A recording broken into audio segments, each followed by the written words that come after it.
December the 6th, yes! Who can you think of in your life that still teaches you stuff? Who do you learn from the most?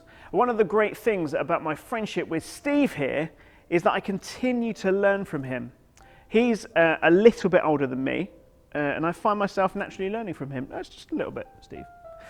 Who is it for you? We are almost a week into this project. How have you found it so far? Let me know in the comments section. No, honestly, I don't remember everything, but there are a few things that have been bouncing around my head from this.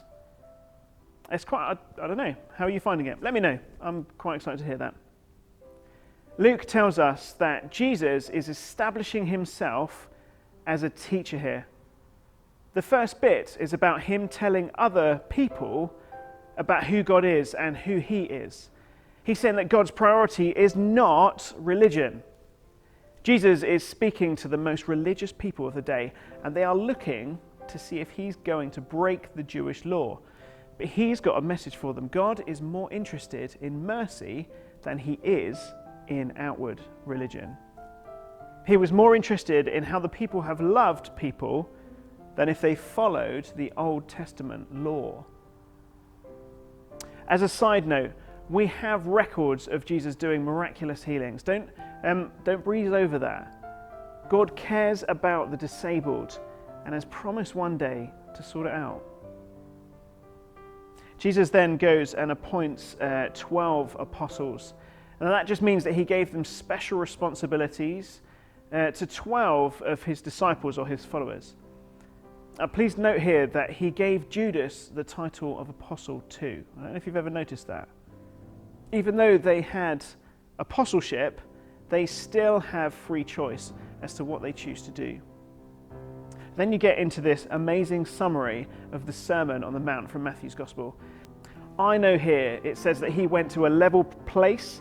Presumably that was a level place on a mountain, but we don't know. It isn't a necessary detail if there are no hills or mountains around. There is too much here for me to go into much detail. But that isn't the point of these videos. The point is to get you to be reading them, reading the Bible. As you read through, think about yourself and think about God. That's what followers of Jesus should be like. They may not get it right all the time, but because they are followers of Jesus, they know what Jesus has done for them in his death on the cross, and so they live how Jesus wants them to now. Now, if there is nothing in here for you to think about, then there is no hope. If you are not a Christian, please see Jesus putting outward religion in its place. He cares about what is going on inside. If you're a believer, then be encouraged and challenged. Encouraged because of the bit where Jesus speaks about grain and the rewards for generosity, and challenged because as a Christian, it's unlikely that you're going to be reading this and going, yep, I've got it all sorted. I hope you have a great 6th of December. Now, excuse me. Now head down and click the link in the description below. But before you do, let's see what Steve has got with regards to the best cracker joke for December the 6th. I don't know whether it's going to make you cringe or laugh out loud. If you're on public transport, I hope the latter. Here we go. What do you sing at a snowman's birthday party? Freeze a jolly good fellow.